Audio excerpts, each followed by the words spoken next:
جب عمار خان صاحب نے مفتی یاسر ندیم الواجدی صاحب کے حوالے سے یہ سوال کیا کہ ان کا کہنا یہ ہے کہ المحند المفند علماء دیوبند کے عقائد کی کتاب نہیں ہے، تو اس پر مولانا الیاس گھومن صاحب نے یہ فرمایا کہ مفتی یاسر صاحب نے یہ بات غلط کی ہے، المحند علماء دیوبند کی بنیادی کتاب ہے اور اس کو میں ساری زندگی پڑھاتا بھی رہا ہوں۔ تو مفتی یاسر ندیم الواجدی صاحب کو چاہیے کہ وہ عقائد علماء دیوبند کے حوالے سے بات نہ کریں، کیونکہ وہ ان کا موضوع نہیں ہے اور ان کو اپنے دائرے سے باہر نہیں نکلنا چاہیے۔ ایک کتاب کے جس کو دیوبندی حلقوں کے اندر جس کی شہرت ہے اور جس کے بارے میں یہ کہا جاتا ہے کہ یہ علماء دیوبند کے عقائد ہیں، یہ کتاب ہے المحند علی المفند۔ تو کیا یہ علماء دیوبند کے بنیادی عقائد ہو سکتے ہیں؟ اچھا، اب ان لوگوں کا استدلال دیکھیں کتنا سطحی ہوتا ہے۔ وہ کتاب کا ٹائٹل دکھائیں گے آپ کو، کور اس پہ لکھا ہوگا یعنی عقائد علماء دیوبند۔ دیکھو یہ علماء دیوبند کے عقائد اس پہ لکھا ہوا ہے۔ بھائی وہ کسی ناشر نے، کسی کتب خانے والے نے کتاب کو چلانے کے لیے یعنی عقائد علماء دیوبند چھاپ کے اس نے چلا دی اور کتاب چل گئی، آپ اس کو یہ سمجھ رہے ہیں کہ یہ آفیشیل کوئی کتاب ہے علماء دیوبند کے عقائد کے اوپر مشتمل؟ ایسا نہیں ہے۔ کتاب تو عقائد کی ہے، اس میں درج عقائد علماء دیوبند کے۔ فرق کیا ہے کہ میں یہ سمجھتا ہوں کہ مولانا یاسر ندیم واجدی صاحب بہت اچھا کام کر رہے ہیں، لیکن بعض کام ان کے میدان کے نہیں ہیں۔ واجدی صاحب نے بھی یہی کہا کہ میں دارالعلوم دیوبند میں پڑھا ہوں، میرے والد صاحب وہاں پڑھاتے ہیں اور میں نے آج تک یہ کتاب میں ایک سوال کرتا ہوں، میں ایک سوال کرتا ہوں، حضرت مولانا محمد قاسم نانوتوی رحمۃ اللہ علیہ دارالعلوم دیوبند کے بانی ہیں، حضرت کی کون سی کتاب ہے جو دارالعلوم دیوبند کے نصاب کے اندر شامل ہو پڑھائی جاتی ہو؟ تو اس کا کیا معنی کہ دارالعلوم دیوبند ان کی کتاب کو اساسی اور بنیادی کتاب نہیں سمجھ رہا؟ کیسے ہو سکتا ہے؟ یہ معنی نہیں ہے۔ ایک ہے کسی کتاب کا پڑھایا جانا، ایک ہے کسی کتاب کا ان کا ہونا، دونوں میں فرق ہے۔ جب یہ بات آئی تو آپ مولانا یاسر ندیم واجدی صاحب سے پوچھیں۔ میں نے ان سے رابطہ کیا ان کو بات سمجھانے کے لیے کہ آپ جب فارغ ہو تو مجھے کال کریں، کیا میں کال کر لوں؟ تو ان کا مجھے دوسرے دن میسج آیا کہ میں مکہ مکرمہ سے مدینہ منورہ جا رہا ہوں اور یہاں واٹس ایپ کال کی سہولت نہیں ہے، مناسب موقع پر میں آپ سے بات کر لوں۔ میں نے کہا ٹھیک ہے۔ یہاں مدینہ منورہ میں متم شاہین بھائی حامد بھی ناشتے میں آپ کے ساتھ تھے۔ میں نے ان کو میسج کیا یاسر ندیم واجدی صاحب کا کھانے کا اہتمام کریں، انہوں نے کہ میں رابطہ کیا ہے، کھانے دعوت قبول کر لیا ہے، پھر نہیں دوبارہ رابطہ شاید مصروف ہوں گے۔ تو میں منتظر رہا کہ وہ پہنچیں اور مجھے کال کریں، پر میں منتظر رہا کہ مجھ سے ملے یا میں ان سے ملوں، تو میں بیٹھ کے ان کو تفصیلی ان کی خدمت میں گزارش کروں کہ المحند کا بس بندر یہ ہے، یہ آپ کا موضوع نہیں ہے، آپ اپنے موضوع اور دائرہ کار سے باہر نہ نکلیں۔ انجینئر صاحب کو دیکھ رہے ہیں؟ ہاں مفتی صاحب انجینئر صاحب کو بھی دیکھ رہا ہوں۔ دیکھو انجینئر نے آپ کے اوپر کیا نیگیٹو اثر ڈالا ہے، آپ کو بولا کہ یار جو اچھا لگے نا وہ کرو۔ یہ صحیح ہے کہ دلیل کے مطابق چلنا زیادہ صحیح ہے؟ خواہش کے اوپر تو شیطان چلتا ہے۔ انجینئر تو آپ کو شیطان کے راستے پہ چلا۔ آج دیکھیں ہمارے الیاس گھومن صاحب کی ویڈیو آئی ہے، انہوں نے بتا دیا ہے کہ جی بالکل دیوبندی ہوتا ہی وہ ہے جو المحند کے عقیدوں پہ چلے۔ اب وہ مفتیا جو لیپا پوتی کر رہے تھے، المحند سے جان چھڑا رہے تھے، چمی الیاس گھومن صاحب کے لیے۔ انشاءاللہ اگلا اسپیشل ٹاپک اگر کوئی اور نہ ہوا تو الیاس گھومن صاحب کو ہم انشاءاللہ بنائیں گے، ان کے لیے چمی ہے۔ ویسے ہم ان سے محبت کرتے ہیں جو انہوں نے اہل بیت کا دفاع کیا اور یزید کو اور ناصبیوں کو کنڈیم کیا، الحمدللہ۔ تو انہوں نے آج بالکل وہی بات مان لی جو ہم یہ کہتے تھے کہ اصل مسئلے ان کے یہ ہیں۔ اصل جو عقائد وہ ہیں جو المحند کے اندر لکھے ہوئے ہیں، اور اللہ کے فضل سے یہ حق لوگوں کو پتہ چل گیا کہ یہ فرقہ واریت کا مسئلہ انجینئر صاحب نے نہیں اٹھایا، بلکہ ہم نے تو ہارمنی پیدا کی ہے۔ آج کی اس ویڈیو میں 5 دیوبندی عقائد بیان کروں گا۔ اب میں نہیں کہتا کہ دیوبندی شیطانی عقائد، انہوں نے تو مجھے کہا شیطان کا راستہ۔ ہم ان سے یہ پوچھیں گے یہ 5 دیوبندی عقائد جو تمہارے علماء اور بزرگوں نے لکھے ہیں، جو تمہارے بنیادی عقیدے ہیں، یہ قرآن و سنت کی کس نص سے ثابت ہے؟ قطعی الدلالہ نص سامنے رکھنی ہے اور عوام کو سیٹسفائی کرنا ہے۔ یہ اصولی بات میں کر رہا ہوں، میں فروعی مسئلہ نہیں، عقیدے کا۔ انہوں نے مجھے کہا کہ شیطان کے راستے پہ انجینئر، تو میں 5 علماء دیوبند کے مشترکہ عقیدے ان کی کتابوں سے، عقیدے کی کتابوں سے دکھاؤں گا۔ اور اب میں مفتی یاسر واجدی صاحب حفظہ اللہ تعالی اور ان کے سارے بزرگان دین جو قبروں میں ہیں یا قبروں سے باہر ہیں، ان کا انتظار کروں گا۔ ٹائم قیامت تک ہے۔ ہاں ٹائم قیامت تک، یہ نہ سمجھیے گا کہ میں انہیں شیطان سمجھتا ہوں تو اس لیے قیامت تک ٹائم دے رہا ہوں، کیونکہ شیطان کو اللہ تعالیٰ نے مہلت دی تھی نا قیامت تک کے لیے۔ یہ میں اس اعتبار سے کہتا ہوں کہ نہ تم جواب دے سکتے ہو، نہ تمہاری آنے والی نسلیں جواب دے سکتی ہیں، یہ مطلب ہے اس کا۔ آج بول وہی جو حق ہے، ٹائم قیامت تک ہے، حق بولنا ہے، ٹائم قیامت تک ہے۔ لیکن جو اتنے وثوق کے ساتھ دعوے کرتے ہیں اور مجھے کہہ رہے ہیں شیطان کے راستے پر ہوں، انہیں تو چاہیے کہ یہ ویڈیو جب منڈے والے دن اپلوڈ ہوگی نا انشاءاللہ تعالی، تو وہ 1 ہفتے کے اندر اندر اس کا جواب دے دیں۔ میں نے تو دیکھیں ادھار بھی نہیں کیا، کل نیوز میں چلی ہے، آج میں نے جواب ریکارڈ کروا دیا۔ اگر یہ آج چلی ہوتی تو ظاہر ہے پھر اگلی اتوار تک 6-7 دن تو گزر جاتے، اتوار کے علاوہ تو میں نے نہیں بیٹھنا ہوتا۔ ویسے ہمیں یہ کہتے ہیں کہ انجینئر صاحب بند کمرے میں بیٹھ کے بات کرتے ہیں، خود اکیلے بیٹھے ہوتے ہیں، سارے مولوی کلے بیٹھے ہوندے جے، کئی تے اپنا موبائل کا کیمرہ بھی خود آن کرتے جے, گلا منو کرتے جے, ٹھیک ہے, جو 300-400 بندوں میں بیٹھ کے جو ہر دفعہ نئے آتے ہیں, یہ نہیں ہے کہ یہ کوئی میں نے کوئی بھرتی کیے ہوئے ہیں. آپ میں سے کتنے ہیں ریئل ٹائم جو آج پہلی دفعہ میرے درس میں آئے ہیں 5 جنوری 2025؟ تو یہ کیمرے میں آپ دیکھ لیں, میجورٹی پہلی دفعہ آتی ہے, اور ہم نے ریکویسٹ کی دوبارہ آنے کی ضرورت نہیں ہے. ویڈیوز میں دیکھیں, ہم نے کوئی چندہ بک تو نہیں یہاں رکھی ہوئی, نہ ہم نے کوئی مدرسہ بنایا ہوا ہے, نہ کوئی مسجد, نہ کوئی فرقہ لانچ کیا ہوا ہے. تو خود اکیلے بیٹھ کے یہ آن لائن سیشن کر رہے ہوتے ہیں, اور مجھے کہتے ہیں انجینئر صاحب کمرے سے باہر نہیں نکلتے. انجینئر تو گھر چ بڑھ گیا, ہاں, کمرے سے باہر نہیں نکلتا. کمرے سے باہر نکلنے کی ضرورت ہے. اور مساجد میں, مدارس میں میرے خلاف جلسے کرنا, جمعوں کے خطبے دینا, یہ اس بات کی دلیل ہے کہ انجینئر صاحب کدھر تک پہنچ گئے. انجینئر صاحب کو گھر سے باہر نکلنے کی ضرورت نہیں ہے, الحمدللہ. تو یہ خود ان کا چونکہ دعویٰ تھا کہ اصول کے اوپر بات ہونی چاہیے. یہ 5 دیوبندی عقائد میں بتانے لگوں, اور یہ 5 دیوبندی عقائد میں ان کی عقیدے کی کتابوں سے بتاؤں گا. ان میں پہلے جو 3 عقائد ہیں وہ میں ان سے پہلے مفتی طارق مسعود صاحب حفظہ اللہ تعالی, مفتی سعید دیوبندی صاحب حفظہ اللہ تعالی, مفتی تقی عثمانی صاحب حفظہ اللہ تعالی, ان سب کے لیے کئی دفعہ ویڈیوز میں رکھ چکا ہوں. آج تک اللہ کے فضل سے کسی نے جواب نہیں دیا, بلکہ وہ کہتے ہیں ہم جواب اس لیے نہیں دیتے کہ ہمارے بزرگوں نے منع کیا ہے. ان کو پتا ہے کہ بھی جواب دیں گے تو پھر پھنس جائیں گے. لوگ پوچھیں گے کہ پھر دیوبندی بریلوی اختلاف کیوں ہے؟ جن باتوں کے اوپر تم نے بریلویوں کو مشرک اور گمراہ ڈکلیئر کیا تھا, تمہارے بزرگ اس سے بڑا کام ڈال کے گئے ہیں, وہ رحمت اللہ علیہ کیوں ہے؟ اس لیے جواب نہیں دیتے, پھنس جائیں گے. اور وہ 3 عقائد ہیں ان کی عقیدے کی کتاب المحند علی المفند.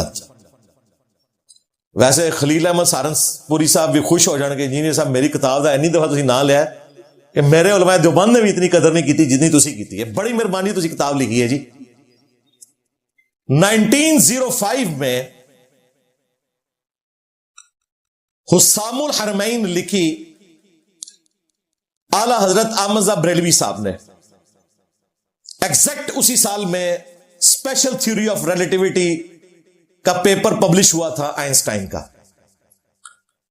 اور بعد میں پھر انہوں نے جنرل تھیوری آف ریلیٹیوٹی دی, اور پھر انہیں نوبیل پرائز بھی ملا فزکس کی فیلڈ کے اندر. اور ہمارے اعلی حضرت اسی سن 1905 کے اندر حسام الحرمین لکھ رہے تھے, 5 کفر کے فتوے لگائے. پہلا لگایا غلام احمد قادیانی دجال پر, اور باقی 4 علماء دیوبند پر, اور کہا کہ یہ اسی کے دم چھلے ہیں. ان کا یہ انہی میں سے نکلے یا وہ ان میں سے نکلا ہے. Number 1 Rashid Ahmad Gangohi, number 2 Qasim Nanautavi, number 3 Ashraf Ali Thanvi, اور نمبر 4 اسماعیل امبیٹوی. اور کہا کہ ان کے کفر میں شک کرنے والا بھی کافر ہے. ان کو کافر ڈکلیئر کیا, عبارتوں کو نہیں بندوں کو بھی کافر ڈکلیئر کیا. اور حرمین کے علماء سے تقریرات دکھوائیں. حرمین کے علماء اس وقت صوفی تھے, سعودی حکومت سے پہلے کی بات ہے, سلطنت عثمانیہ بھی نہیں ٹوٹی تھی, اس وقت صوفی بیٹھے ہوئے تھے. انہوں نے اعلیٰ حضرت کو مجدد ڈکلیئر کر دیا, اور 26 کوسچن لکھے دیوبند مدرسے میں, اور کہا کہ آپ ذرا اپنے عقیدے بتائیں, آپ تو لگتا ہے وہابی ہیں. اس زمانے میں وہابیوں سے نفرت کی جاتی تھی وہاں, ظاہر ہے وہ صوفی تھے سلطنت عثمانیہ والے. انہیں کیا پتا تھا کہ ورلڈ وار 1 کے بعد وہابیوں کی حکومت آ جائے گی.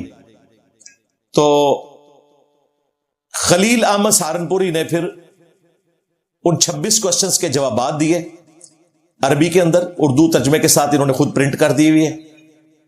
اور اس میں انہوں نے علماء دیوبند کے عقیدے بتائے, اور انہوں نے بتایا کہ بھئی ہم کوئی وہابی نہیں ہیں.